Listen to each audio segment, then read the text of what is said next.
those who support us. If you hear an advertising partner here on The Point, use them, support them, brag to them that you're there because you trust The Point. If you're a local small business owner, I'd love to have you as part of our lineup. Give me a call. Tell me your story. I'll create a customized advertising package that fits your budget and your needs. Nothing corporate, nothing cookie cutter. Look, if you haven't tried radio, it does work, especially here at The Point. Give us an opportunity to share you with our Point family. Call me. 563-8558. That's 563-8558. Or email me directly, kev@makethepointradio.com. I sure hope we could partner up. Join the Point family. Hey, Tiger fans. It's your head coach of Clemson Gymnastics, Amy Smith, here to tell you that season tickets for our first ever season are on sale now, starting at just $25. Make sure to visit ClemsonTigers.com to secure your seat in Little John Coliseum. We cannot wait to compete this coming January, and believe me, you won't want to miss this. Visit ClemsonTigers.com today and go Tigers. I'm sure you've seen all the construction around Malfunction Junction. Maybe you've wondered what a career as a heavy equipment operator looks like, but you have no idea how to get started. Let Midlands Technical College help put you in the seat of a great career operating a backhoe, dozer, excavator, or motor grader. Classes start every 5 weeks, and in a little over a month, you can be behind the controls of the equipment, making a great salary. Just check us out at midlandstech.edu. That's midlandstech.edu.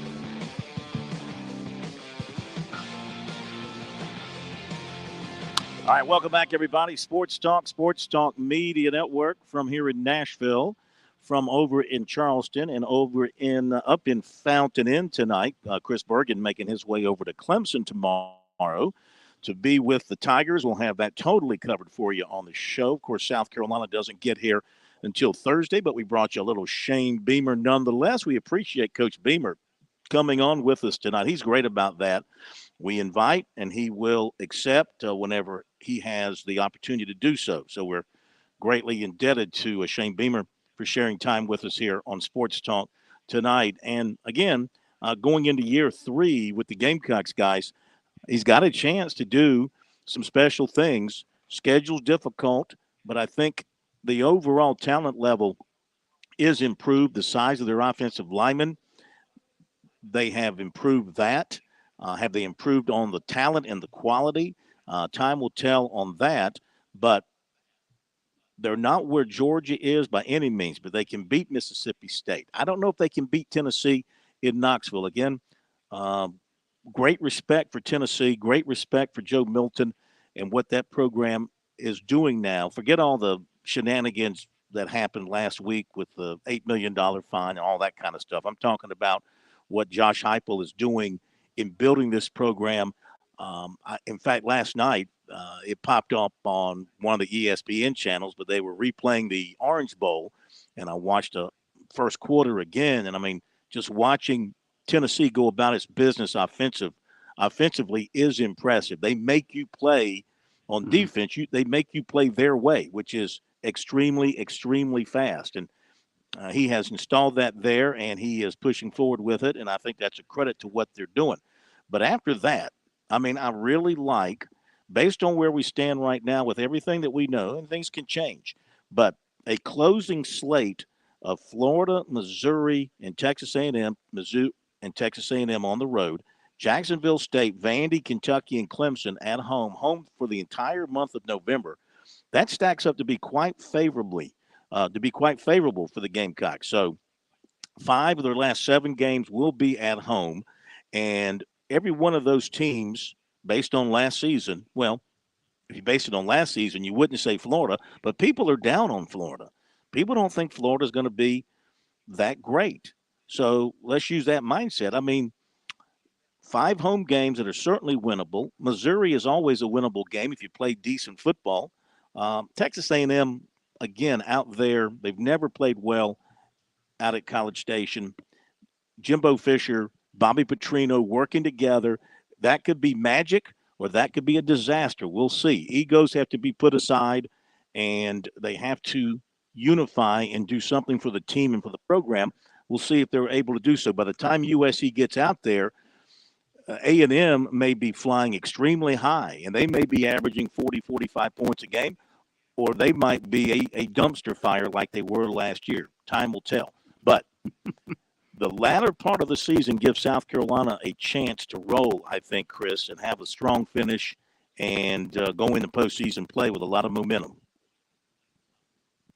So Eli Drinkwitz, some of the stuff you got to see with him today at the SEC Media Days, he seems awfully confident in himself, first off, but what they have been able to install in Missouri. And I'm wondering if Missouri has taken over going into this season what Kentucky has been to South Carolina the last several years, Phil. You know, all Gamecock fans said, hey, that one we've got circled, we've got to beat Kentucky. We've got to find a way to beat Kentucky. We've got better talent than Kentucky. We haven't beaten them in a while. We've got to find a way to do so. They get over the Kentucky hump. So is Missouri now that team as well? Because I think if you broke down X's and O's and probably go position by position, Carolina has clearly the same amount of talent, comparable talent that the Tigers have, if not better. But for whatever reason, the Gamecocks have struggled against Missouri, and Eli Drinkwitz has always seemed to have a pretty good game plan against them. So is Missouri now that team that the Gamecocks need to be as Kentucky have been the last couple of years? Yeah, they've had the Gamecocks number. Even good Gamecock teams here of late, they have fallen to Missouri. You know, Drinkwitz got an off-season contract extension through 27 that'll pay him $7 million by the end of the contract. You know, this will be year 4. He's yet to have a winning season at Missouri. He's been 500, but not better than that. Now, he has taken them to back-to-back bowl games, and they would have gone to a bowl game in the COVID year, his first year there, but the bowl game was called off. But I mean, they like him and they like what he's doing. He hasn't been, from a record standpoint, he hasn't been fantastic to where you might say, gosh, this guy's just come in and set the world on fire. He's not doing that yet at Missouri. So like him, a contract extension. And again, he got that help from the legislature in Missouri from a NIL standpoint that when it comes to dealing with NIL should be a benefit for that coaching staff as they recruit players in the state of Missouri, and of course what they can do with players outside the state to show them what they can do with them from an NIL standpoint. Okay, want to mention that over the weekend, Saturday, I was able to get to North Augusta and take in the memorial service for Dick Sheridan, and that was tremendous. Do you say congratulations at a memorial service? What the heck? Congratulations to the people that put it together, the Sheridan family, the people from Furman, the people from NC State. It was really well done. Tough conditions, if I must say. It was a scalding 95 degrees plus. It rained on us. It was humid, and then the heat came back out. But you know what? Some of us scattered and went underneath. But the programming continued. Those people who wanted to speak, they stayed out there through the rain, and they continued to talk about Dick Sheridan. Great stories from former players and coaches who came out to speak, and great support from the Furman people in particular, not comparing one to the other. Obviously, it's more convenient for Furman people. Some NC State people were there as well, but a lot of folks in purple sitting in the stands and remembering Dick Sheridan. Of course, his family was there, and it was just well done. They held it. I mentioned this place, Lions Field. If you aren't familiar with North Augusta, and I was not, that was the home field for North Augusta High School when Dick Sheridan played there. It looks like a single-A stadium that you might find at a single-A program today. Obviously, they have a much bigger facility for the Yellow Jackets now. But they wanted to hold this where he played his high school football, and so that's what they did. And it was really, really well done. By the way, looking through some of the memorabilia that they had laid out, and divided it up into Furman stuff, NC State stuff, his high school stuff, and in his North Augusta stuff. He had an uncle who died playing football for Army in a game against Yale back in, like, I don't know, was it the 1940s or something? But he suffered a broken neck. He suffered a broken neck in a game against Yale and eventually passed away from it. Didn't know that. Then again, I didn't realize that Coach was 81 years old. That snuck up on me. He was born in 1941. Didn't realize he was 81 years old. But anyway, highly thought of by the people in the town. Very fondly remembered by former players and coaches alike. So glad we got a chance to go to that and take all that in. Phil, I was looking at some of the videos and pictures you shot from the event. I wish NC State would go back to the helmets that they used, the Diamond NCS that they used to have, as opposed to what they've gone to now. I just really liked that look for the NC State helmets. Thought they were pretty cool. And who was better at telling stories? Was it Bobby Lamb or Mike O'Kane? But no, I guess it was Rock Hurst who told the most stories and had some good stories about dealing with the wrath of Dick Sheridan. One thing I learned about, well, I knew this myself, not as a player, but just from somebody who covered Furman. But the one theme that kind of ran through the players was his discipline side. The old if you're 5 minutes early, you're 10 minutes late. That sort of thing. He demanded discipline. He demanded perfection, and he tried to get it out of you. But he was also a player's coach. He cared about his players. And there was a former player and coach who coached in South Carolina in high school, Jeff Snipes, who was one of his players at Furman and then coached with him at Furman and then went to NC State.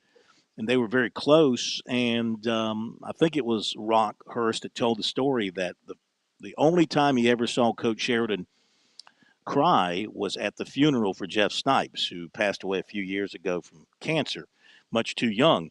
And that was just an example of his relationship with his players and how that was long-lasting. And story after story after story along those lines. Tough guy, disciplined guy, high expectations, wanted you to do things the right way, and if you didn't do it the right way, you did it again. And if you didn't do it right then, you did it again. They talked about 3-a-days they used to have at Furman. Today you tell a kid we're doing 3-a-days, they look at you like you got 3 eyes. But back in those days, they practiced 3 times a day in preseason camp, So things like that. So they were great stories, and I think everybody enjoyed being there. And I tell you, they were still there, and I hung around for a long time afterwards to talk to some people and shake hands.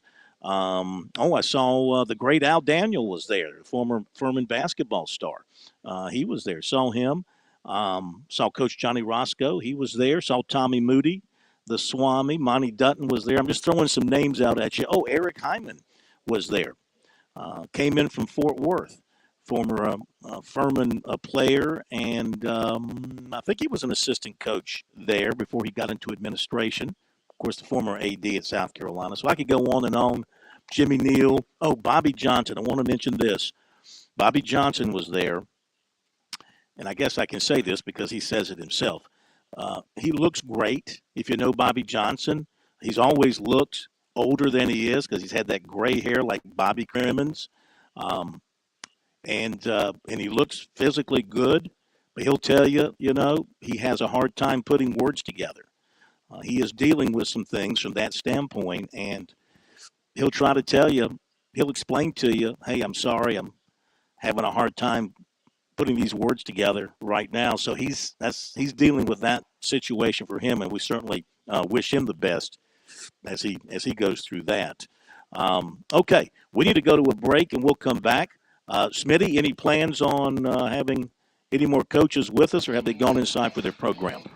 Well, they have not started the program. I am going to make one more effort. The coaches have all been have all been surrounded and you know, by well-wishers and people that are chatting them up. I've tried to break in a couple of times, and I'm going to start throwing your name around during this break and see if No, you get it. I was going to suggest telling you don't know me, and that Yeah, might help you.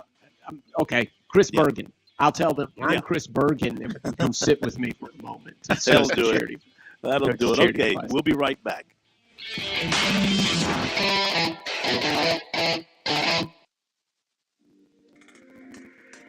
Dumpster Plus is your solution to a more cost-effective and professional work site. Dumpster Plus provides a roll-off dumpster and porta-john in one. Give them a call at 803-500-5094 and ask them about 2 services for the price of one. It's 1 call, 1 delivery, 2 services. Locally owned and operated in Columbia, and that means you'll talk to a real live local person, ready to get what you need with a 24-hour turnaround guaranteed. Whether your worksite is residential or commercial, big or small, near or far, you'll save money with Dumpster Plus.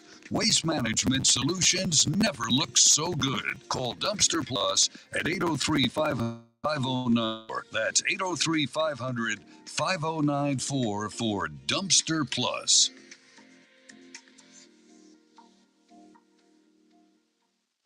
George Bryant here with Tsunami Bar Sports, and wow, Tsunami Robbie, there is now an amazing technology that you can use when you train receiving large game without having to endure pain. Please explain. George, that is the magic combination. I have 3 simple words to define that entire concept. Stimulation, not annihilation. Regardless of your training goals, there is a level of stimulation that is optimal for your desired gains. Tsunami Bar's flexible bar technology meets these demands because the user determines the level of stimulation with the amount of speed and force they impart into the bar or training device. Hey, this is Phil Kornblut. The Tsunami Bar is a terrific training device, whether you're working on your fitness or your golf game. It's convenient, it's easy to use, and you won't feel beat up afterwards. Be sure to click on the digital ad on SportsTalkSC.com and get 5% off any order using promo code BBB5. Don't wait. Order today.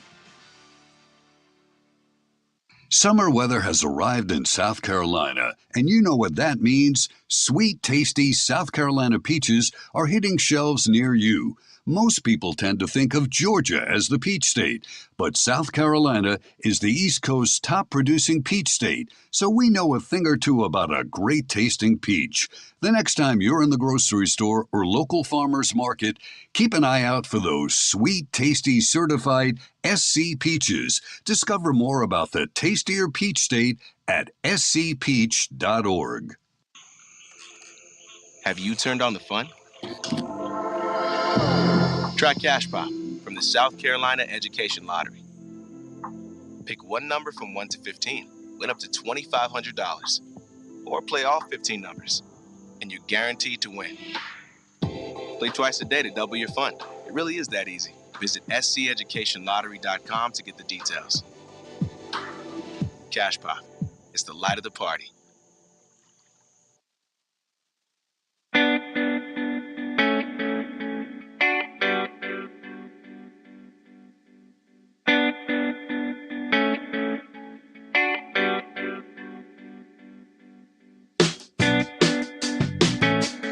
Okay, we're back with you. Sports Talk Media Network. Phil Kornblut here in Nashville. Chris Bergen in Fountain Inn.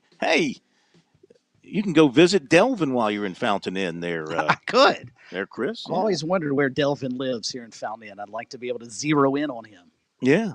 We used to have a radio station in Fountain Inn. I think it went dark. 1560, was it? On the AM dial? Yes, if I'm not mistaken. Yeah. It was a good station back in the day. We have Smitty down at the South Carolina Coaches for Charity, and you got something lined up for us coming up here in just a short while.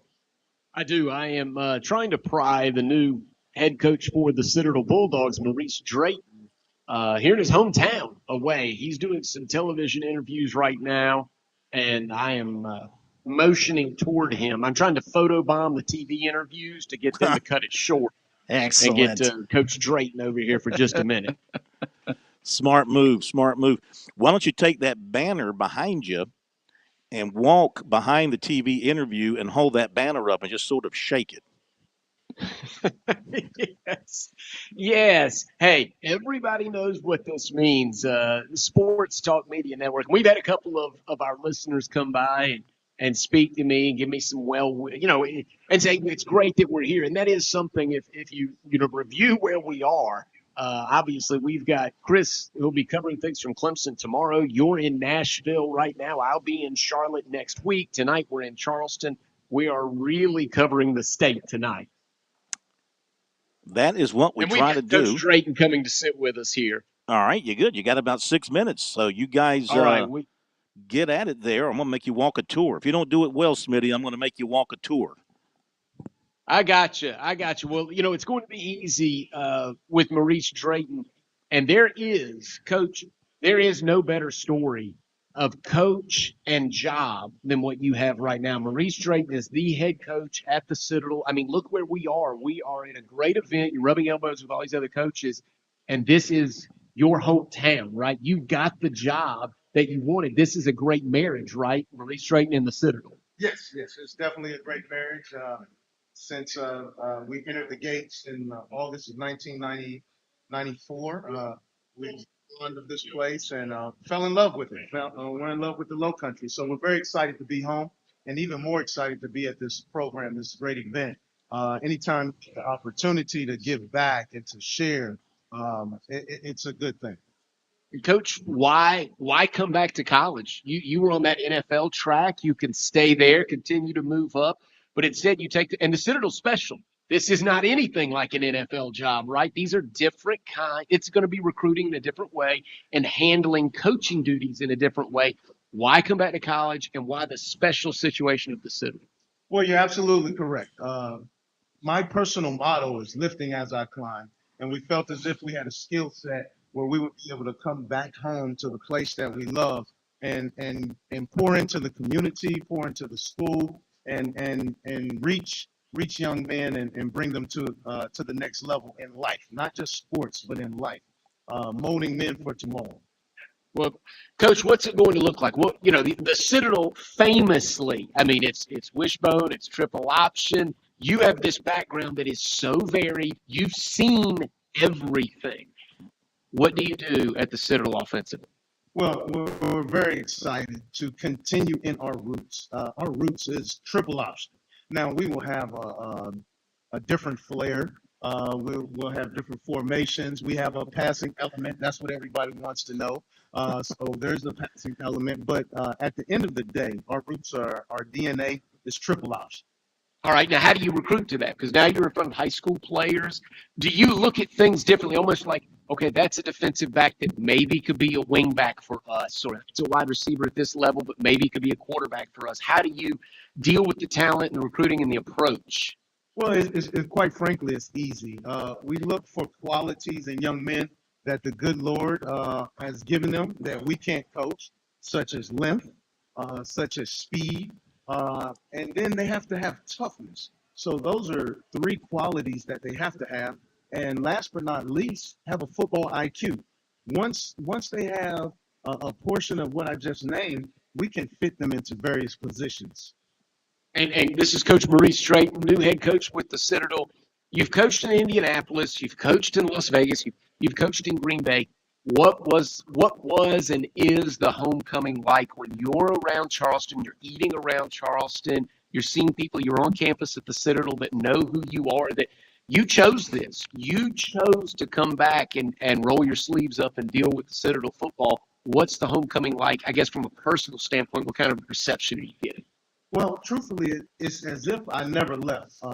Every summer, whenever I would get breaks, I was always here in the Low Country, here at home, doing some of the same work that we're doing now in the community. So I just get to do it on a more permanent basis. Okay, Coach, Charleston, world-class food. So I'm from Georgetown. You tell me the place to eat in Charleston. Now, no NIL. This is no NIL. We take that off the table. There's no money coming in.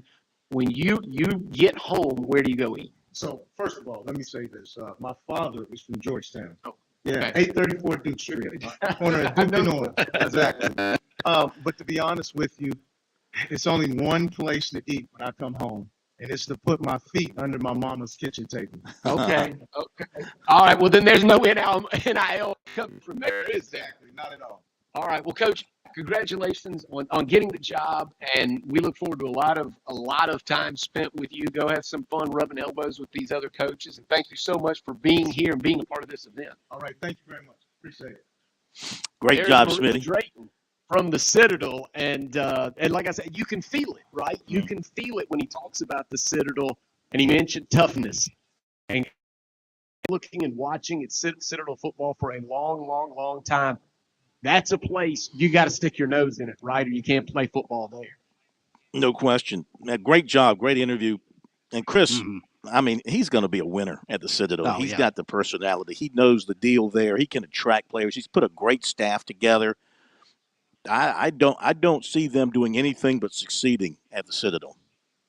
I sure hope so, Phil, because I think it's a home run hire for the Citadel. And when we had him on the show a couple of weeks back, I asked him about, this is his third go-around there, having played there as an assistant coach. Now he's back as head coach, and what keeps drawing him back. And he talked about how much he loves that school, how much he loves Charleston. And as he pointed out, he grew up not that far away. So I think it's a perfect marriage. And hopefully, as Smitty pointed out, hopefully he can find the right guys to run the offense that he's used to seeing at the Citadel and bring them back to where they used to be. All right, going to hit a break. More from here. We'll hear from some of the coaches here at the SEC, maybe more from coaches with Smitty, recruiting coming up, and a whole bunch of other good stuff. Don't leave us. We'll be back. By the way, before we do what's supposed to happen here, thank you for pushing the button. I thank you. Programming thanks you. America thanks you. WQXL Columbia, W264DF. Grills, outdoor kitchens, fireplaces. Summer sizzle starts with Bart. This is 107 The Point. News this hour from townhall.com. I'm Keith Peters reporting. Heat is cutting a wide swath across the country today with temperatures in the southwest well over 100 degrees.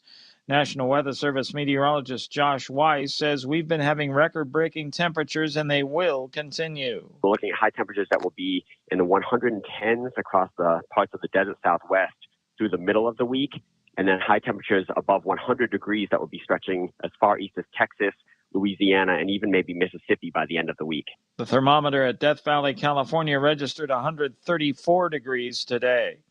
West Virginia Senator Joe Manchin takes part tonight in a town hall sponsored by the nation's leading third-party proponent.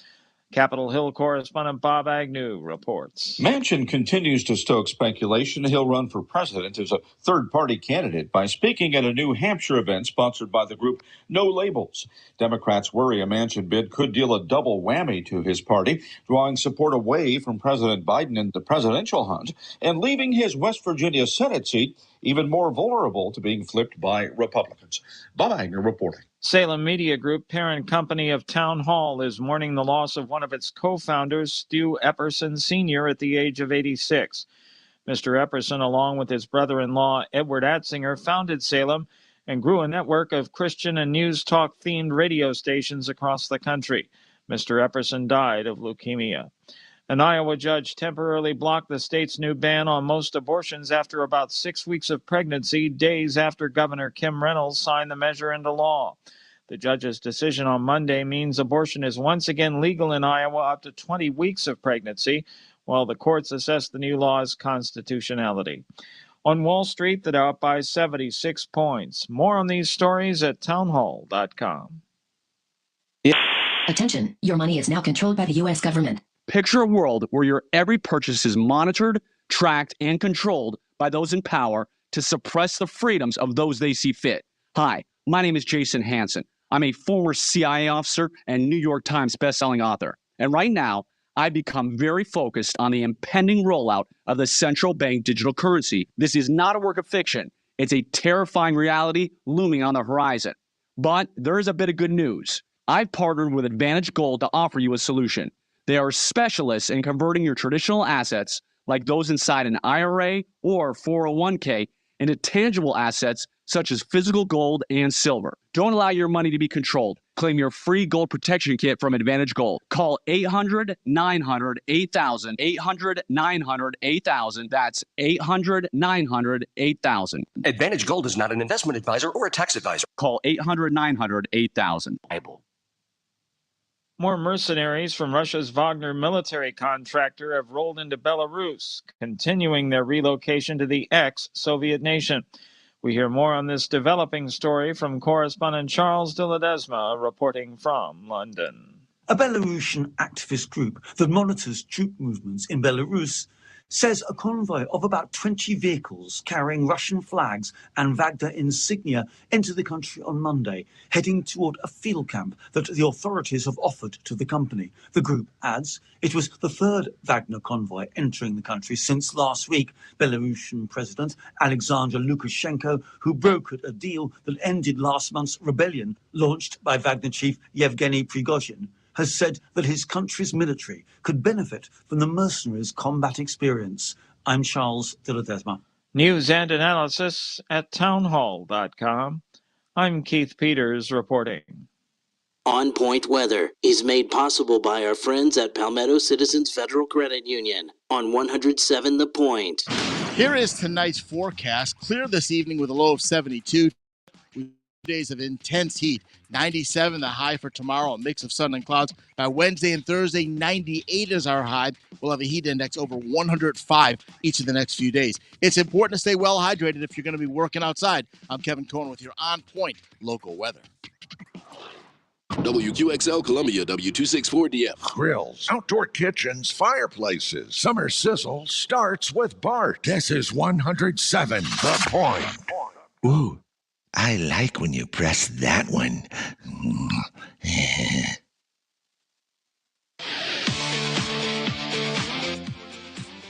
Welcome back to Sports Talk on the Sports Talk Media Network.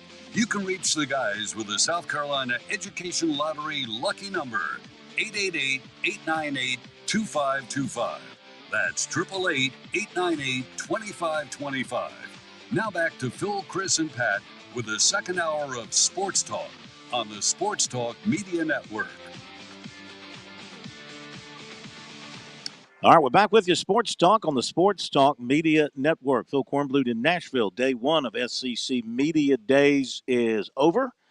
We got day two, of course, coming up tomorrow. But today we had three coaches come through, Jimbo Fisher, Brian Kelly, and Eli Drinkwitz. Tomorrow here in downtown Nashville, which, by the way, love Nashville, beautiful city. It is a mess in the 4 or 5 block area around the Grand Hyatt on Broadway. Broadway, of course, is the main drag. It's kind of like the two-notch road of Nashville. No, I'm sorry. That's a bad comparison. Sort of like the King Street of Nashville. And that's where all the honky-tonks are and major businesses, Broadway. And we are at the Grand Hyatt, and it sits right on Broadway, and they've torn up a bunch of it. I don't know why. One thing I wanted to do was to find out what the purpose is for all this construction work. So it's really made parking an issue, and walking around the Grand Hyatt, trying to get from one side of the street to the other, an issue. But other than that, it's a fabulous place to have the event. Oh, I guess the one big piece of news coming out of here today is next year we'll be in Dallas. They're going to be welcoming Texas and Oklahoma. Yeah, really. They're going to be welcoming Texas and Oklahoma. And we're going to go to Dallas. I remember when Florida State joined the ACC. What year was that? Was that 92? 94? Anybody remember what year that was? You know where they had ACC Media Days that summer when they welcomed Florida State to the league? Orlando? Better. Better than Orlando. Try Kiowa and the Ocean Course. Ooh. Yeah, they had it at Kiowa, the Ocean Course. They made a big deal of having Florida State joining the ACC, of course. I remember they gave us these really nice leather bags to commemorate it. Never got anything like that again. But, yeah, we played golf at the Ocean Course, and then they did the media days, and of course, Bobby Bowden was there for the first time. It was pretty cool. Now, When Smitty, did you you're shoot on the ocean course? Since this was pre-tsunami bar days. Well, I'm sure it was a captain's choice. But the few times I've played my own ball there, I've never shot like under 120. I mean, you can't. I mean, you just. No, I agree. The wind's up, and there's every time you miss the fairway, you're in a dune, and you're you're dead meat. You're dead meat. In fact, I had a guy tell me, one of the folks out there told me one time, like the average round out there for the average golfer is 120. But you go out there and you soak it all in. It's such a beautiful track along the coast. Yeah, you put up with losing 25 golf balls while you're out there. I'm really making my game sound really rotten, but I'm not exaggerating when I tell you the score I had out there. Brought to you by Tsunami Bar Sports. Shoot 120 like Phil Cornblue. Tsunami Bar Sports. I do not want my game to reflect in any way at all on Tsunami Bar. Tsunami Bar is a wonderful implement. It's got nothing to do with my golf game, though. So tomorrow we've got Vanderbilt coming in, Clark Lee with his new contract. Ooh, Kirby Smart in Georgia. More on that in a second tomorrow. Hugh Freeze in Auburn and Zach Arnett in Mississippi State tomorrow. Now, Georgia, don't know if you saw this over the weekend. Let's do a quick little spin around on this. So, of course, the story about the AJC is still burning the ears of Georgia people. And a Georgia Rivals website, UGA.com, wrote a story over the weekend in which they, give them credit, they dug up information 30-some-odd years old on the writer of the story for the AJC, in which they reported, apparently accurately, that he was fired from a job at the Louisville Courier-Journal for part of the reason, maybe a major part of the reason, fabricating information in a story that he wrote for that newspaper. And they quoted some people from the newspaper back then in talking about him in not so polite terms. Here's the thing that got me, and I guess it's not illegal, but they reached out to the writer. His name is Alan Judd, and he's been with the AJC 24 years, all right? Certainly they know his background, they know his history. So they reached out to him, and he would not talk to them, but he sent them an email, and he said this email is off the record. Now, in my world, maybe in yours, Chris, I think, maybe in Smitty's and Pat's, when you talk to somebody and they tell you it's off the record, you don't use it. You don't use it. Correct. Now, agreed. The rule is both sides have to agree. I looked it up. I mean, the agreement is supposed to go both ways, both you, the reporter, and the subject. So the point is, and they pointed this out, they didn't agree to go off the record. So they printed his response with him saying, and they quoted him as saying this is off the record, but they ran it. Now, to me, that's low blow. But in terms of, I guess, the rules, the gentleman rules of journalism, if there is such a thing anymore, it's allowable because both sides have to agree. He willingly supplied them with a response, and of course, he took a shot at them by saying, you're a fan website. How'd you get my information? How'd you get my number? Obviously, you're being fed this from the inside at Georgia. Now you're trying to derail me, take the focus off the information in the story by coming after me. He said, his life has been threatened. His family's life has been threatened. He's trying to deal with protecting his family right now, all that kind of stuff. So, I mean, this thing's getting a little crazy between the AJC and the administration at Georgia. But look, I mean, I don't know where this thing is going to go.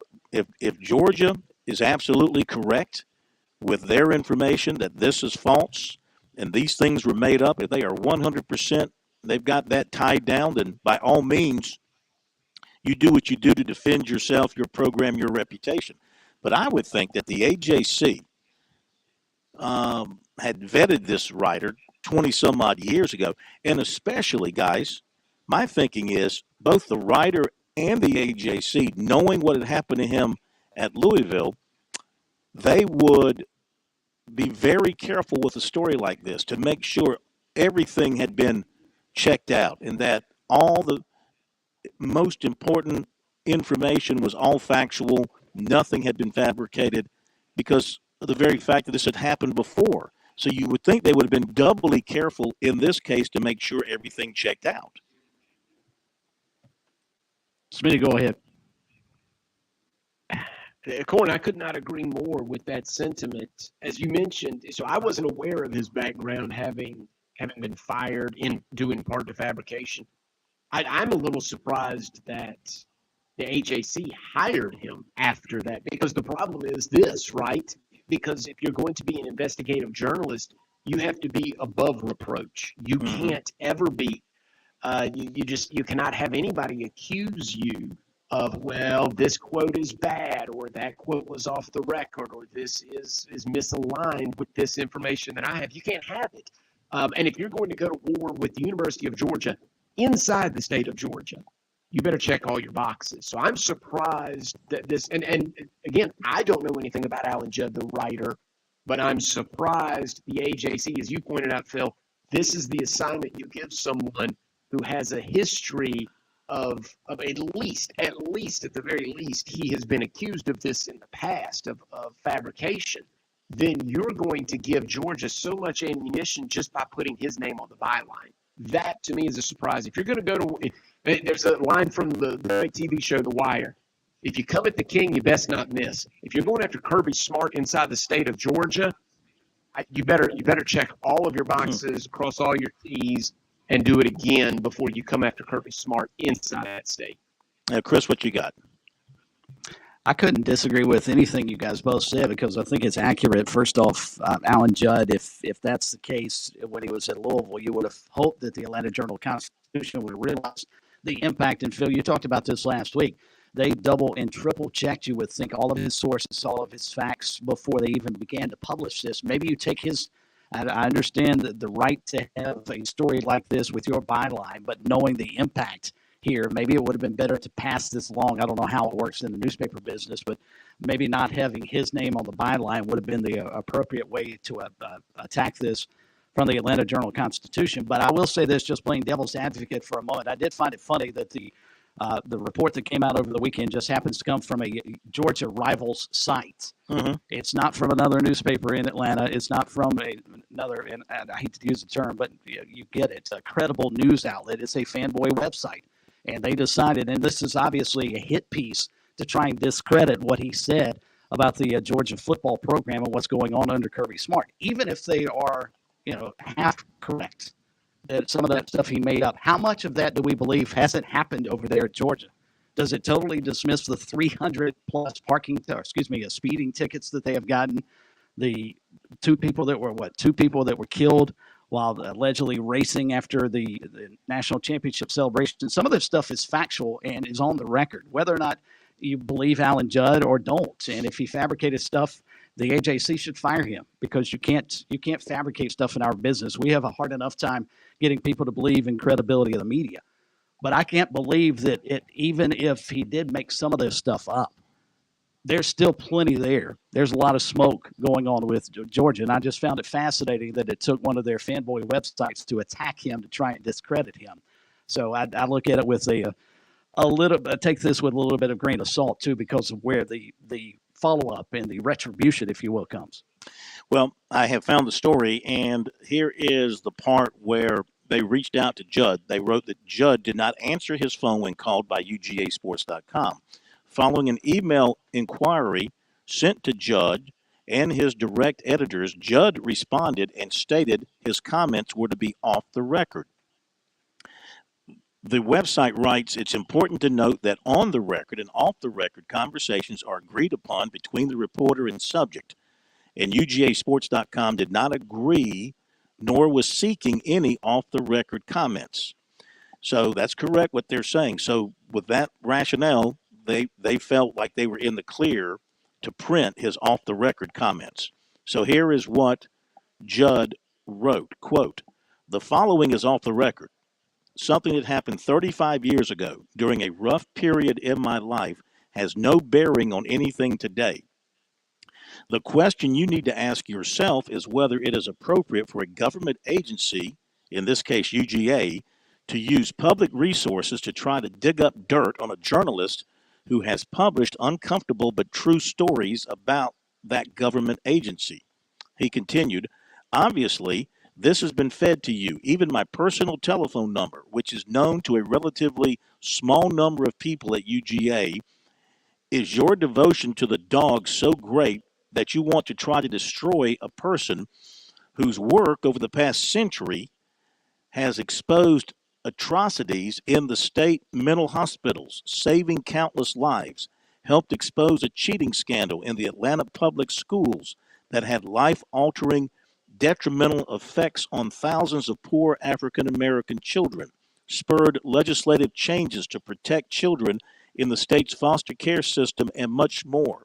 He continued, so do whatever you want to do to ingratiate yourself with Coach Smart and others at UGA. Drag up the worst moment in someone's life from 3.5 decades ago and ignore everything since then. I hope whatever momentary advantage you gain with UGA is worth the personal degradation you put yourself through. Again, every word here is off the record. I might consider talking to you next week. Right now, I'm too busy dealing with threats from Georgia fans, in quotes, making sure that my family and I are safe to deal with you anymore, end quote. What do you think of that response? I think his response is spot on, and it's obviously someone who's feels like he's being attacked, and it's horrible, and it's unfortunately in this day and age, it's almost predictable that his family was going to get death threats from Georgia fans because he dared uncover some uncomfortable things going on within that athletic department. I will say, though, going back to the point both of you guys brought up a couple of moments ago, whether it be 3.5 decades ago or 3.5 minutes ago, if you're guilty of fabricating stories in the past, how are we supposed to believe in a story of this magnitude that maybe you didn't make up some facts now? Yeah, that's a good question. That's a good question. At some point, he'll have to answer that because at some point, the AJC is going to have to respond. The AJC is going to have to respond by saying, we stand behind our story 100%, or we apologize for the following errors. So they're going to have to respond at some point. This is not going to go away or go away quietly. Not going to go away sooner or go away quietly at all. All right, so that's some good stuff here between Georgia and the media there at the AGC and the website. Yeah, and this brings up a whole nother conversation that I don't really want to get into in detail, but it is about the role that these network websites play with the schools that they cover. I mean, to me, that breaks every rule of journalism, and that is you're not to get in bed with the people that you cover. And I'm not saying this is across the board. There's some very fine people that work for websites who I have respect for, who work hard and try to report the right way, even though they know they're working for a fan-based website and they know that they open themselves up to scrutiny and harshness from people if they report negatively upon the school that they are covering. But I can't say that is a large number of people. And, you know, these because of the importance of recruiting, and let's face it, if these websites did not have recruiting to feed them, they would dry up and go away. You know, message boards, you can't live off of message boards. They have to have recruiting information. That is their lifeline. How do they become so embedded with the schools to get this inside recruiting information? You know, they're not all great undercover reporters digging up all this information on their own. I mean, they create their relationships, I believe, within the recruiting coaching staffs and the coaching staffs themselves, and they get this information. How does the school benefit? Well, they benefit in cases like this. You've got a website that probably has, 10, 15,000 subscribers, but it goes out, of course, all across the internet. So you can have multiples of thousands of readers, and they carry your water for you. You want to get a certain message out. You want to put a certain spin on something. You know, you feed them inside information about recruiting and who you're going to get, and here's phone numbers on recruits and players, and On the other hand, you write this story, and here's the information, here's the background for this story that you can write to benefit us. I mean, I think it's unsavory, but I do believe it happens a lot. It's been happening a lot since the creation of these websites at the end of 1999. It's always been something that they have thrived on, and it continues today. I think this is proof positive that it continues to this very day and will continue. I find it to be distasteful, and I don't consider those people to be true journalists, true media members, but they are treated as such, and they get every bit the rights as people like we do. So you have to live with them and just kind of, close your nose and carry on. Is have to do it. Go ahead. I know. I'm sorry, I didn't mean to cut you off, but I just wanted to make the point as you were talking about how things are handled, and really it's in our business. We are a part of this landscape. We rub elbows with those that, as you would say, are fan sites. The question we really have to ask each other at the end of this, whatever, even if Alan Judd, as Chris mentioned, even if Alan Judd were wrong about anything, no one can believe there aren't some cultural issues at Georgia. People have died. So there are cultural issues, and they need to be addressed, and they need to be brought to light. The question is this. He received some information. If the UGA rival site received the same information, would they have printed it on the culture at Georgia? It is likely they would not have.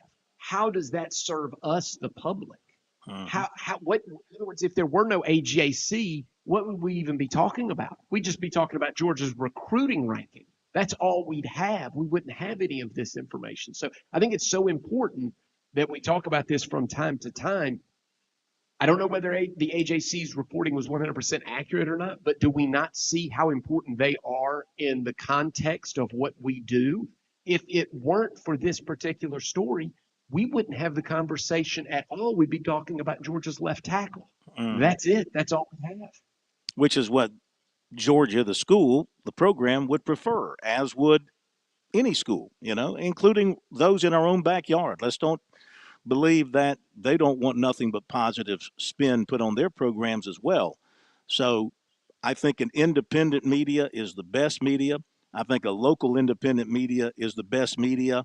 I think a fair local independent media is the best media. And, you can judge for yourself if you think you're getting that or not from this particular outlet. We hope that you think you are. Let's go to Keith in Camden. We got time to take a couple of quick phone calls. We got recruiting coming up. Then we're going to hear from a couple of the coaches here at the SEC Media Days. Keith, welcome in. How are you? You're on Sports Talk. I'm doing great. How are y'all doing, Smitty, Chris, Phil, Pat? Everybody's good. Doing well. Good. Real quick comment on, I listen to y'all every night. I don't know this young man. Yeah, maybe he made a boo-boo 30 years ago, but I like his response. And let me ask you this. One thing we lacked when I was at the university and afterwards, you remember Herman Helms? Mm-hmm. Do you think everybody loved his articles? No, but you bought the friggin' paper to read them because he challenged the establishment. He was a true journalist when it comes to sports writing. And you don't see a lot of that today. But that's not the reason I'm calling. You were at Lions Field, my hometown where I went to high school. And I think a good comparison would be Latta. Lionsfield and Latta. What do you think? You mean Latta High School? Well, yeah, I would say so. A single A. I wouldn't compare Latta to North Augusta. I would say North Augusta has a lot more going for it. I'm talking about back then when Sheridan played. Oh, the yeah. field Well, you went to, Lions Field. Yeah. Well, I mean, that was he played there. He was 41, so yeah. He was born in 41, so he must have played high school football in the late 50s. So I imagine that was a fine facility in its day. Yeah. But let me say this about North Augusta. Let me say this. Yeah. That was my first time. I've been to Aiken, and I've driven through or by North Augusta on I-20 a billion times. First time actually going in, and what a pretty city North Augusta is. I I was floored by how nice of a city. And you got the ballpark. You go across the river. I know, Smitty, you've covered games at that ballpark between North Augusta and Augustus. It's right on the river. What a bonus that is for that area. Yep, it's beautiful. It's funny. Sheridan back, this is in the mid-'70s when I was in high school. Morris had him come into the school, and there's a lot of people. Go back to the young man that went to Clemson, Charlie Waters. Mm-hmm. He come out of North Augusta. And then the great legend that coached at North Augusta, Callie Galt, and went on to PC. So back when I was a kid, that place closed up on Friday night, and everything centered around football. But I have no doubt. Sheridan, well-respected man in the community, and I'm glad you made it. I even thought about driving down, but sometimes we always have excuses. But a good man, meant a lot to the community, to Furman, NC State, and beyond. It really, really did. But love the show, and look, like the old ball coach used to say, "Yep, I'd rather play Georgia second game of the year because they're going to be missing 4 or 5 people." And if you think they're running something clean, they need to all go through the laundromat there. Come on. Love the show. Y'all have a good evening. Thank you. Thank you very much. We got Craig listening to us on our stream. He says he coached his son at Lions Field for 6 years. Sammy Anderson and Dick Day played at South Carolina from North Augusta. Sammy roomed with Dan Reeves. Hey, it's good stuff. Appreciate that. Thank you for the phone call. We'll be back. More calls, recruiting. We'll hear from some coaches from here as well. Be right back here on Sports Talk. On Point Weather is made possible by our friends at Palmetto Citizens Federal Credit Union on 107 The Point. Here is tonight's forecast. Clear this evening with a low of 72. Tomorrow, we start a few days of intense heat. 97 the high for tomorrow, a mix of sun and clouds. By Wednesday and Thursday, 98 is our high. We'll have a heat index over 105 each of the next few days. It's important to stay well hydrated if you're going to be working outside. I'm Kevin Cohen with your On Point local weather.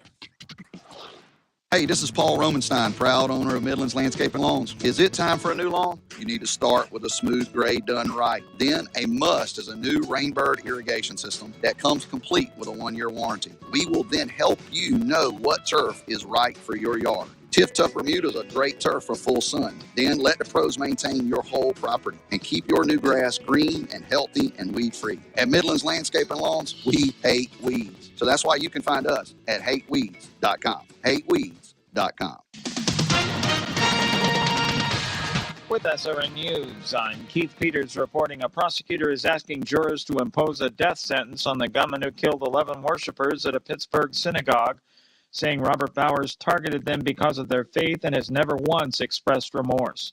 Bowers' lawyers argued Monday that life in prison would be sufficient punishment for the nation's deadliest anti-Semitic attack. Jurors have heard opening statements in the sentencing phase of Bowers' federal trial. Congressman Adam Schiff has built up a substantial fundraising advantage over his chief rivals in California's 2024 U.S. Senate contest to replace Dianne Feinstein.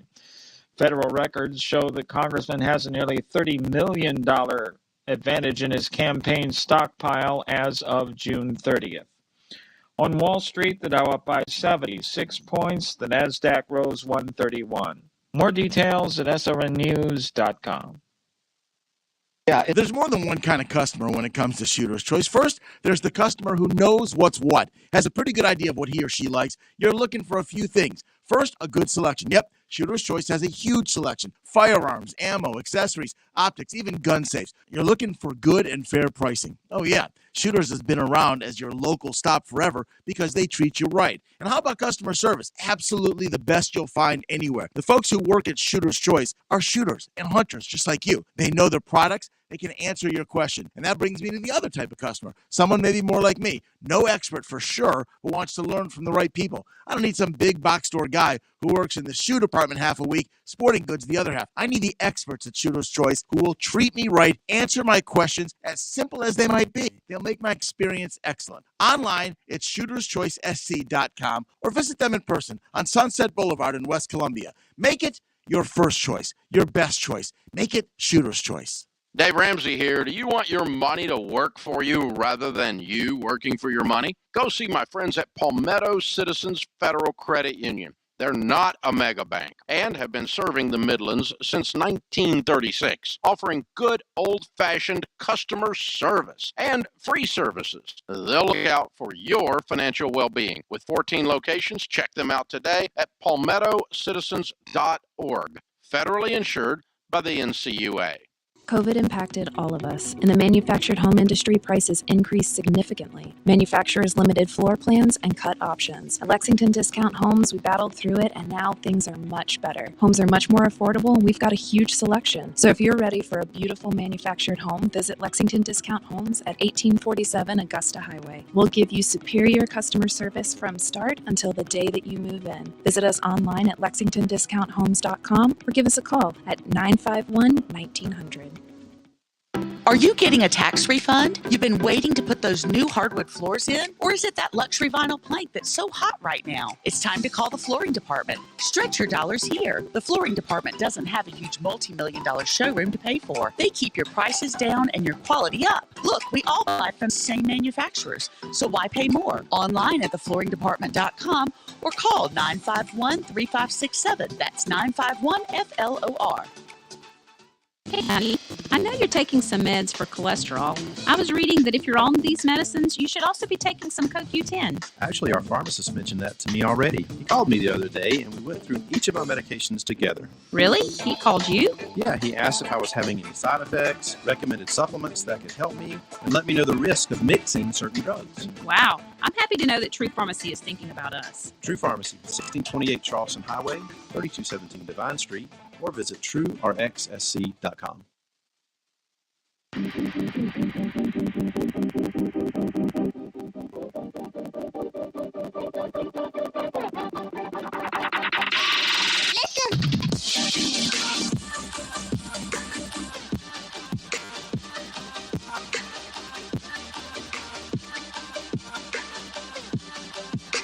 Let's give you the recruiting report on this Monday night. Plenty to talk about from over the weekend and today. It's all brought to you by our great friends at Seawell. Check out that planning. Let's try that again.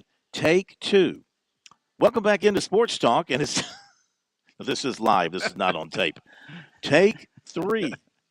It is time for tonight's recruiting report, brought to you by our good friends at Seawells. Hey, if you're planning that special event, whether it be a wedding reception or a birthday party, a corporate outing, an awards banquet, a business luncheon, make sure you call the catering experts at Seawells, serving the Columbia area and the state with great food and service for about 80 years now. They can handle all your planning and your catering needs at their location, Rosewood Drive in Columbia, or they'll come to you.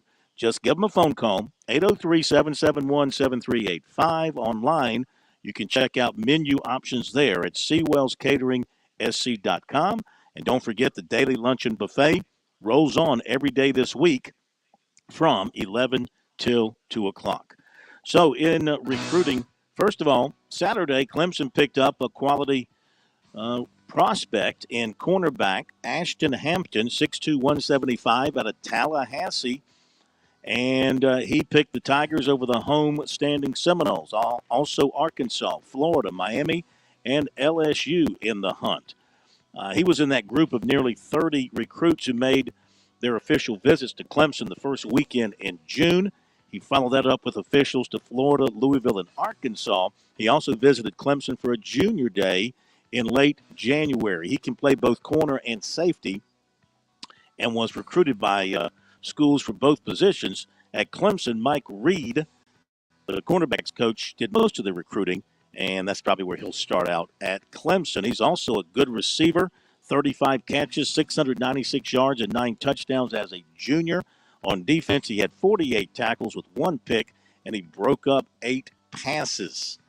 That gives the Tigers 16 commitments for their 2024 class. They are from outside of South Carolina, all of them, and he's the 4th. For the secondary, Clemson looking at about 20 in this class for 2024. So they're almost home. So another week in July brings another round of commitment announcements. USC was first up today with safety Malcolm Ziegler of Fuquay Varina, North Carolina, and he announced a commitment to North Carolina over the Gamecocks at Notre Dame. Those were his 3 official visits in June. So the Gamecocks still have 1 safety committed in Kelvin Hunter of West Florence, though linebacker David Busey could be used as a safety. They have offers out to uncommitted safeties Cam McKell, Jalewis Solomon, and Caleb Harris. Defensive tackle DeAndre Robinson of Orlando, who has USC among his final choices, will announce on Friday. He made an unofficial visit to USC in May, but no official visit.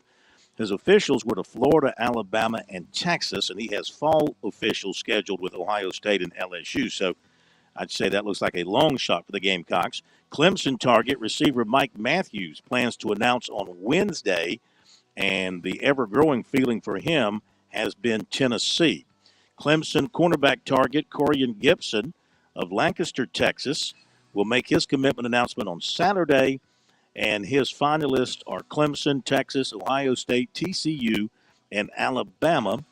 He's been a tough read. It looks like Clemson and Texas are the top 2. The national networks are split on their projections. 24/7 Sports has him going to Clemson. On3 and Rivals are predicting Texas. One-time Clemson target cornerback Jalen Crawford Saturday committed to Auburn. USC offered 2025 offensive tackle Will Black, 6'7", 290 of Wallingford, Connecticut. Silver Bluff linebacker Jaden Fuller committed to Miami of Ohio. Cornerback Terrence Smith of South Aiken committed to UConn. Now, that was me. That wasn't anything breaking up. I was stuck on the word committed. Cornblue's buffering, guys. I'm getting someone a little plugging with you. I'm hungry, man. I'm starving. Broome offensive and defensive tackle Stephen Odell committed to Furman. Basketball, the USC women offered 2026 6'3" Olivia Edwards of Tacoma, Washington. Smitty, how would you spell Olivia? I would spell Olivia Olivia. Oh, can't hear Smitty. Well, she spells it Oliviyah. Olivia. Okay, for those who want to spell it that way. USC target 6'2" Elijah Crawford was offered by Stanford. In baseball, right-handed pitcher Lucas Mailstedt is transferring from Wofford to Clemson. 6'2", 180. In 2 seasons working primarily out of the bullpen, he was 9-3 with a 4.23 ERA.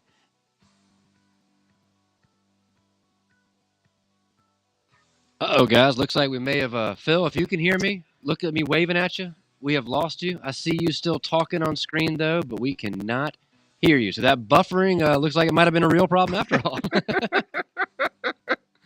See, that's what he gets for making fun of himself. But I did notice, since we didn't get a chance to mention this, that Seawell's on their daily luncheon buffet today had roast beef Monday, Pat. They threw us a major curveball today. Yeah, no kidding. I'm so disappointed. I was coming through Columbia. I could have stopped. And next time, please let me know. Shame on me for not looking until now either. But yes, they had roast beef. So they surprised us with a roast beef Monday, fried chicken, and then also the fish nuggets, which if y'all listeners have not been to it for that day yet, fantastic. All right, let me see if I can pick up where Phil left off. He had gone into basketball recruiting. I'm trying to remember if he had finished his basketball stuff. So he had just mentioned a transfer from Wofford to Clemson. And if it's easier, Chris, we could always go to the break and come right back.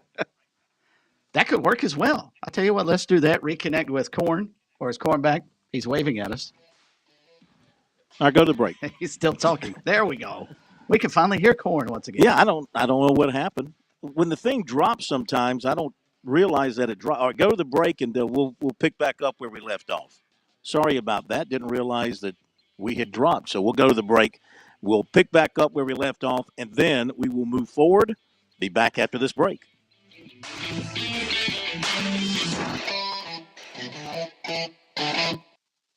Hi, I'm Jim Corbett. I've been an attorney for more than 30 years. There's one thing I've learned about injury cases. It's you need the personal touch. You need the lawyer to get to know you and describe your damages. You don't want a case manager talking to an insurance company and then talking to you and then talking to maybe to a lawyer with limited experience at the last minute to try to settle a case. I talk to you. I find out what your case is about. Jim at JimCorbettAttorney.com. Jim at JimCorbettAttorney.com for your injury cases.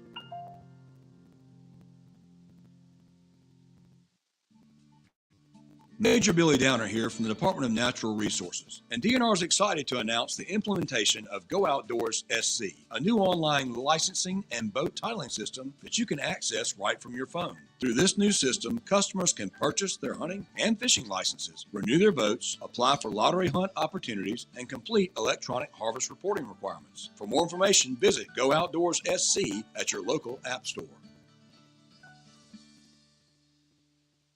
If you're looking to stay hydrated this summer, turn toward a southern favorite, sweet South Carolina watermelons. One slice is equivalent to a glass of water and is just as effective as sports drinks for hydration. If you don't believe us, you can ask the Palmetto State's top football teams. The SC Watermelon Association will be serving up slices after summer practice to keep our teams fueled and hydrated. Visit scwatermelon.org for all the details and look for ripe South Carolina watermelons in your hometown.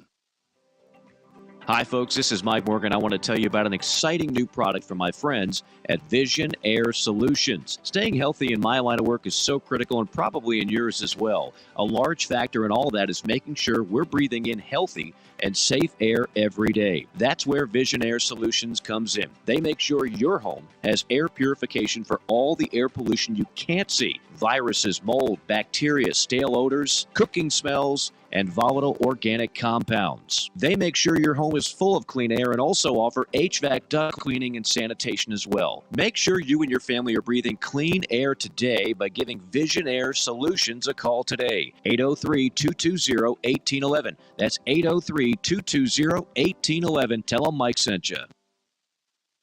Life, it has its ups and downs. Sometimes it's little things like hitting every red light or dropping your cell phone. Maybe it's the bills, rent, or pressure at work. But when it comes to the South Carolina Education Lottery, you should never feel like playing will solve everything. The lottery is a game. It's played for fun. So set a dollar amount. Expect not to win and make sure responsibilities, family, friends, and work come first. Visit playresponsiblysc.com.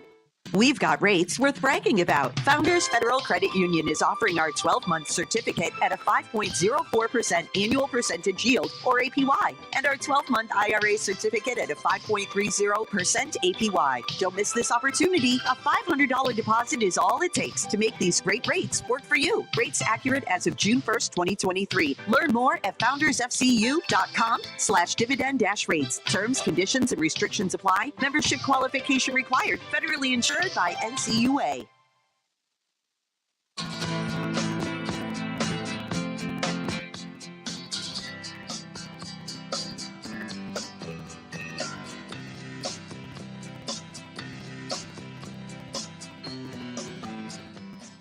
Let me wrap up the recruiting report before anything else happens. Only had a couple more to get to. So, yeah, we're talking about some basketball. USC women offered 6'3" Olivia Edwards of Tacoma, Washington. USC target 6'2" Elijah Crawford was offered by Stanford. Then to baseball, right-hander Lucas Malstedt is transferring from Wofford to Clemson. He's 6'2", 180, working primarily out of the bullpen for 2 years, 9-3 with a 4.23 ERA, 6 saves. And 2024 right-hander Peyton Rogers of West Florence committed to USC. Now, we give you the Transfer Portal John report, and that is brought to you by Dumpster Plus. Dumpster Plus provides a roll-off dumpster and Porta-John in one.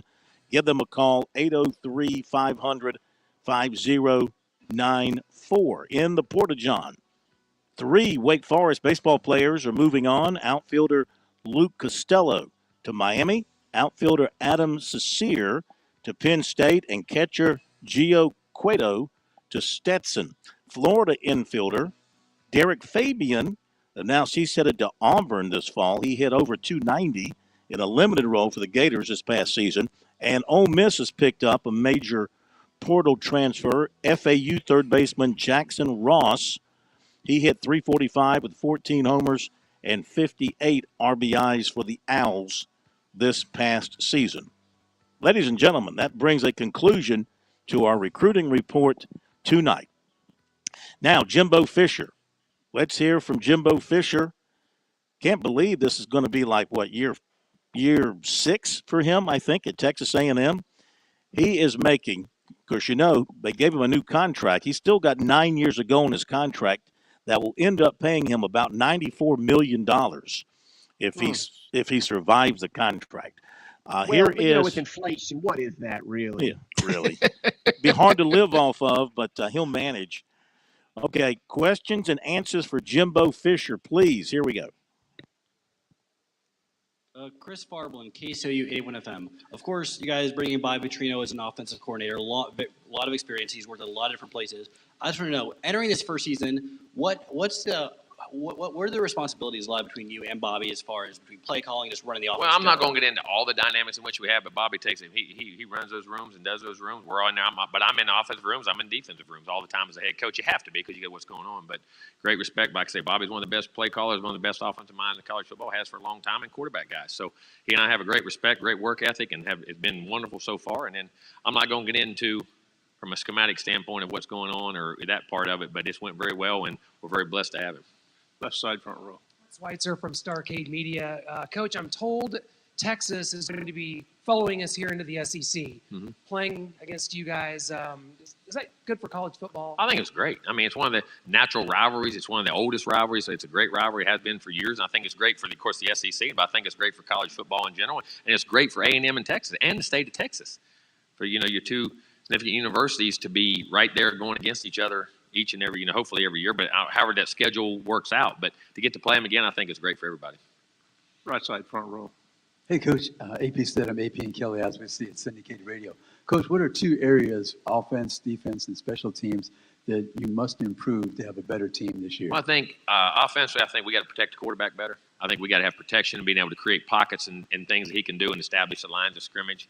I think, being consistent in the routes and being able so a quarterback can make great decisions. I think defensively, I think we got to play the run better. Try to create some more turnovers and be able to be physical up front, but be more disciplined in our gap controls because we got great D linemen and linebackers in the front 7. We got to play the run better, which will allow us to have better third down situations, be able to get off the field. And in the special teams world, I think, to me, everybody looks for the dynamic, but in special teams, it's the consistency. We've got a new long snapper in Jacob Graham, which I think has done an excellent job. Had the kickers last year. We swapped over, and he took over, and our punter, Nick, is doing a great job. Randy Bond, our kicking, and Nick with our punting. And I think stay very consistent. Don't get bored in special teams. And then when you do things, I think in the return game, we have some dynamic guys that can run. I think trying to find ways to give them a little more space initially when they get the ball to get started. Because all great punt returners, everybody says the walls are set. Listen, those great guys, you just get them started, and they get guys in space. They naturally, them and God take over, and they kind of end up in the end zone or on big plays. I think making sure we give those guys enough room to get things started in the return game. Right side, front row. Coach, thank you very much for being here. Kyle Henderson, Bama Football on YouTube. Yes, sir. Everybody's talking about Alabama's quarterback this coming year, who it's going to be. You guys played Jalen Milroe last year. What type of challenges did he prevent from a defensive standpoint? And he came to camp. He was from Houston. I knew him very well. Tremendous athlete, great arm strength, leader, fighter, as far as I'm saying, not a fight, but I mean a competitor. You know what I'm saying? And a tough guy that's athletic and can throw the football and beat you in a lot of different ways. And he's a heck of a player.